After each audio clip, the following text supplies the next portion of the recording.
Okay, time for another video. As you can see, this is a different bike. It's not mine, well, sort of, yeah, not mine. It's my wife's bike. It's a 2015 Honda CRF250L. Why? She wanted to get into riding. She wanted a dirt bike, sort of bike. I didn't want to get a true dirt bike because you can't really ride them anywhere unless you've got a property. So I bought a road registered sort of dirt bike. Compared to the CRF250R, there's not a lot that's the same. It's got a different motor. It's more dirt orientated. Obviously it doesn't have mirrors, lights, indicators. It's got more power, better suspension, but for someone who's never ridden a bike much before, it's the perfect learner's bike, especially for my wife. What this bike is common with is a CBR250R, the newer version. It's got the same motor and gearbox, so parts should be pretty easy to get. This one is pretty much stock. All I've done is add bark busters and a radiator guard in down here, and I've just changed the sprocket to 13 tooth on the front, which is down one. Everything on the internet says that it makes the bike a lot nicer to ride, especially off-road, which is probably where my wife will be riding it the most. She hasn't really ridden it except for around the yard, so I've been putting a few kilometres on it just to get it run in, make sure there's no issues, but I haven't come across anything at all. The other thing I did is lower the forks through the triple trees about 20mm just to make it a bit lower. It's already got a fairly low seat height, but I didn't want to scare my wife, put her off riding if it's a bit too tall.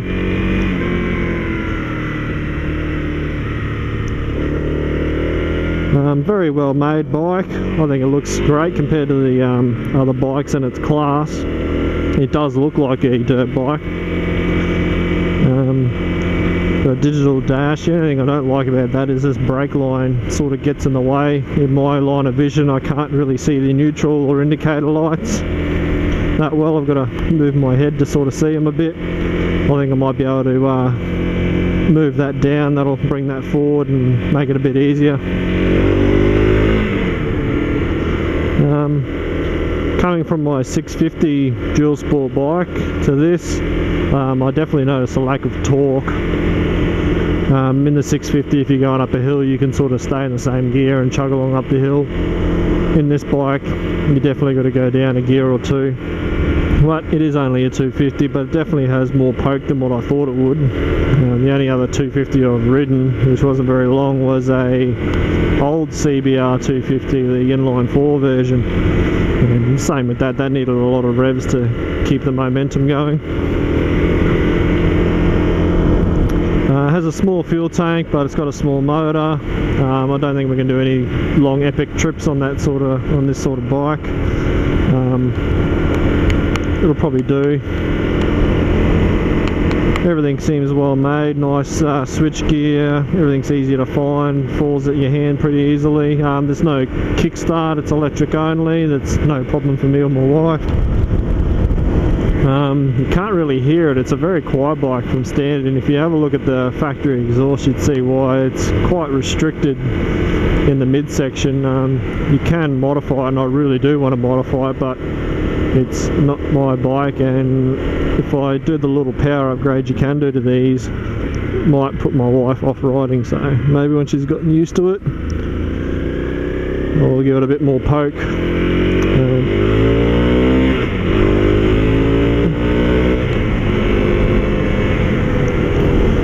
Still in the run-in phase, so I'm not thrashing it, but I'm not exactly feathering it everywhere.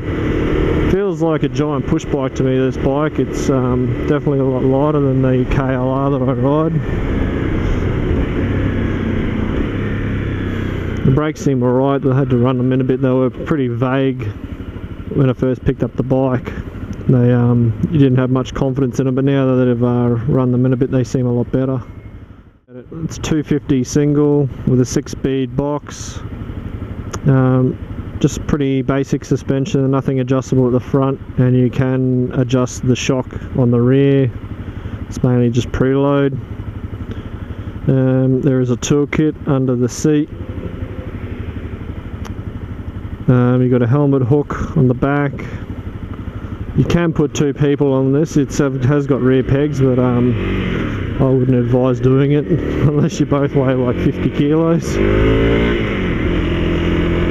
Said it's a light bike with a small motor. You don't really want to be putting too much weight on it.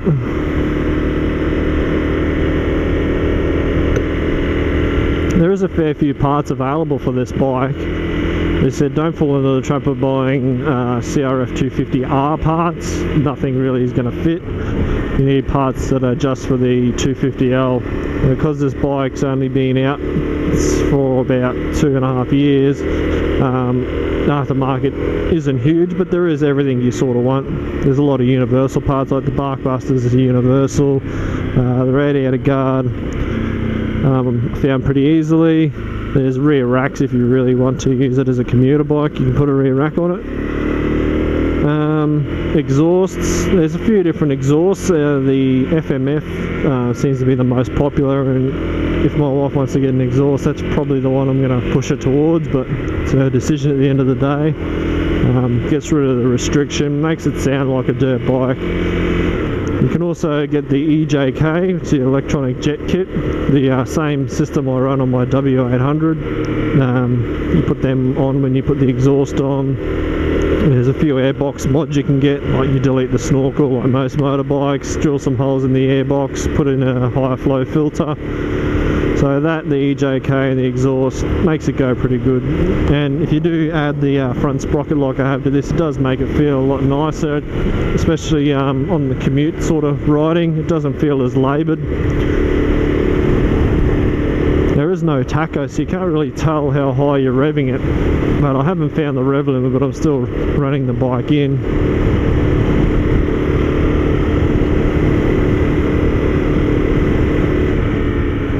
Would I buy this bike?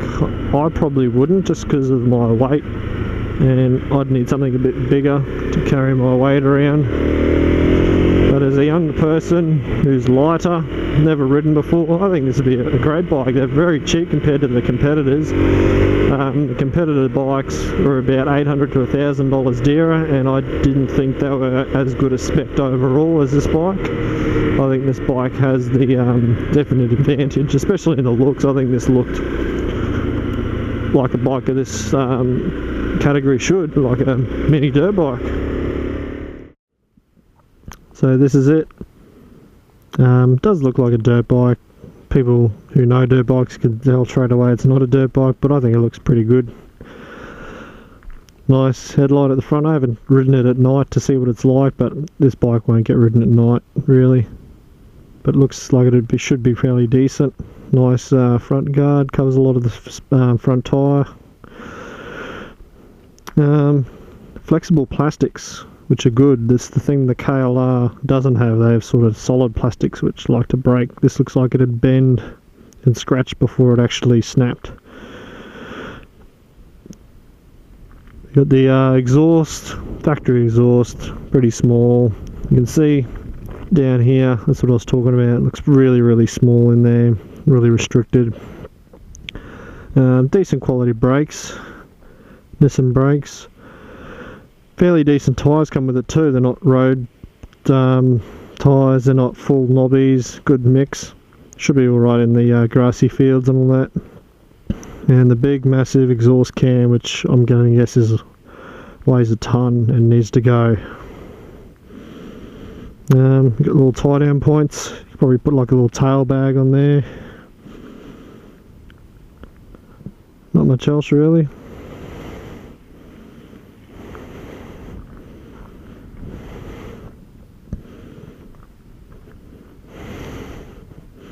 In behind here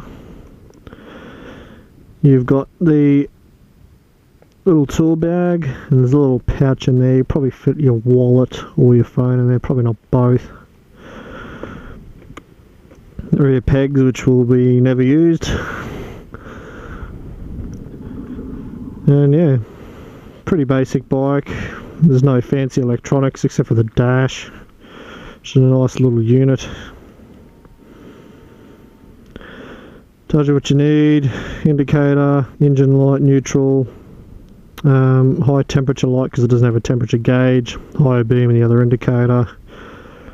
You've got your trip meters and speedometer, fuel level, which I like. I really miss having a fuel gauge on my KLR, and a clock, which is something I also miss having on my KLR. Got 2 trip meters and the total. So pretty good bike all around for a beginner, I think. There's no storage under the seat. You've got to actually unbolt the seat to get under it. There's no room under there at all. Yeah. So I'll jump back on the bike and go for another ride and see if the police don't chase me. Here's the other the helmet hook there. Not as good as the KLR one. It's sort of like a deadbolt looking setup.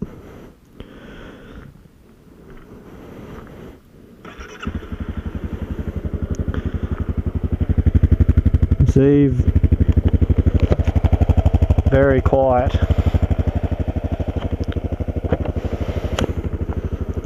Some people like quiet though. This is too quiet for me. But while I'm teaching my wife to ride, it's probably a good thing. She'll be able to hear me if I tell her to stop or look out or give her some sort of instruction.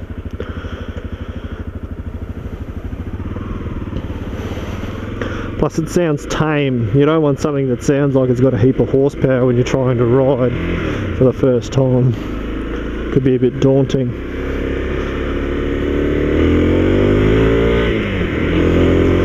You see, it does go quite well. I'm just over 100 kilos and it moves me alright.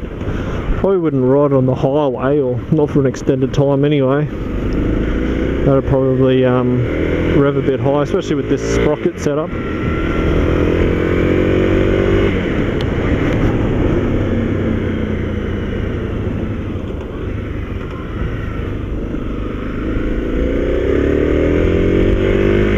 I like the mirrors. The mirrors look a bit weird, but you can see a lot in them. They're just the right shape and size to give you a good field of view.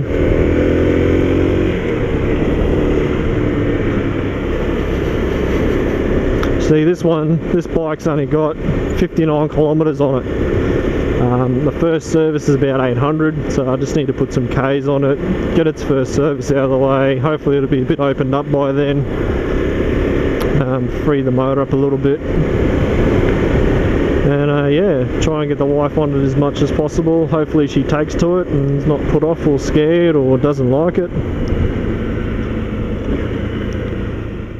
I like to ride this off-road, but I think my wife would like it if I took it off-road and got it all dirty before she had a chance, so I'll stick to the bitumen today. But I think this would be quite fun off-road. Probably nothing too extreme. You wouldn't climb up steep hills or anything where you need too much power, but on dirt roads and tracks and that, I think this would be quite fun. It's very light and manoeuvrable, so tight technical things, I think this could be quite good.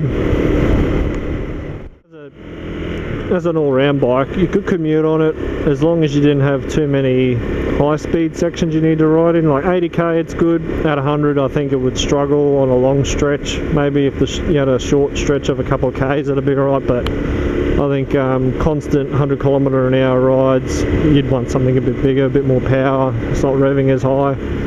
But as you can see, riding around suburbia, I think this is quite a fun bike. You could ride it to wherever you need to, work or whatever on the weekdays, and then take it off road on the weekend for a bit of fun. And being road registered, you don't get hassled by the cops, like I just saw before where the police car drove past me. If I was on a dedicated dirt bike, there'd be a lot of questions asked and possibly the bike taken off me.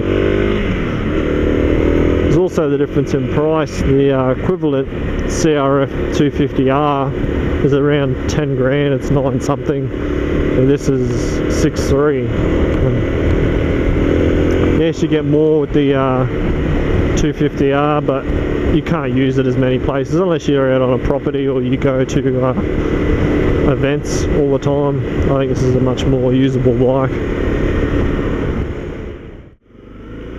One thing I don't like a little bit is the clutch seems to engage a bit too soon.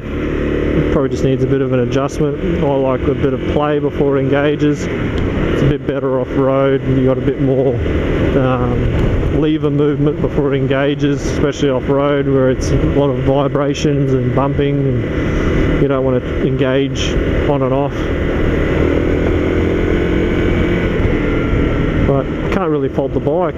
It's not my bike, it's not for me, but I think it could be a fun bike.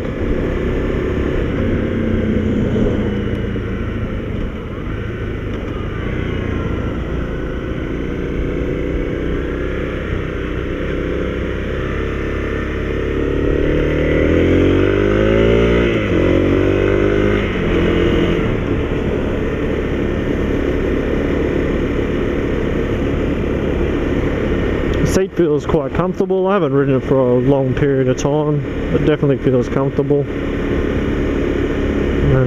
It's not. It looks very hard when you look at it, but it's actually got a bit of padding there. Feels alright.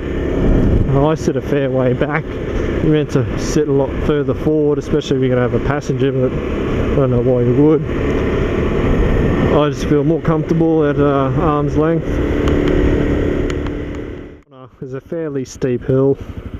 More bitumen, but let's give it a little 250, see how good it goes uphill, see how sort of far I can go before I've got a downshift. The speedo's out a bit as well because I've got the 13.2 sprocket on it. Just from the quick ride I've had, I reckon anyone who buys one should do that straight away. Definitely makes it feel like a lot livelier bike. So let's give it a go up these hills and see how it goes for a little 250 carrying 100 kilos.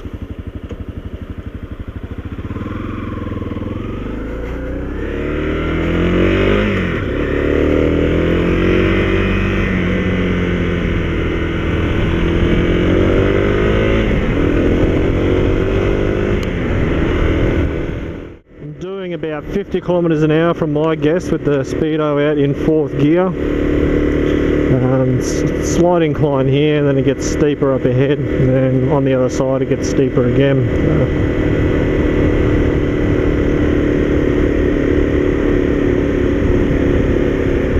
Loading up a bit more throttle. I handle it pretty good. Still in 4th gear. Ideally I would have dropped back to 3rd and give it a bit more throttle there, but we'll see how it goes here. 4th gear again, about 50 kilometers an hour. Struggled a bit more, but handled it fine. So yeah, I reckon that goes pretty good. Definitely wouldn't do it in 5th gear, 6th gear, no way. 6th gear on this, they reckon, isn't that good unless you do put the smaller sprocket on the front, and then you only really use it on freeway and that sort of stuff, 80k plus zones. Okay, let's see how this actually does go in a higher speed environment. This is where I usually ride home. So it's an 80k zone, doesn't go for very long. So that's in top gear. I'll put it to where I think 80k's is because the speedo's out, remember? I reckon that's about 80k. Yeah, that's top gear, a little bit revvy. I do have the smaller front sprocket on it. That's alright, I probably wouldn't ride it at 100k's for too long. Not that it'll do any harm, just I think it'll get annoying sitting there revving for so long.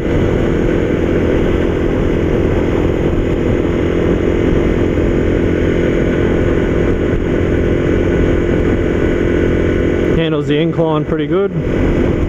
It's not that steep, but not dropping back gears to do it.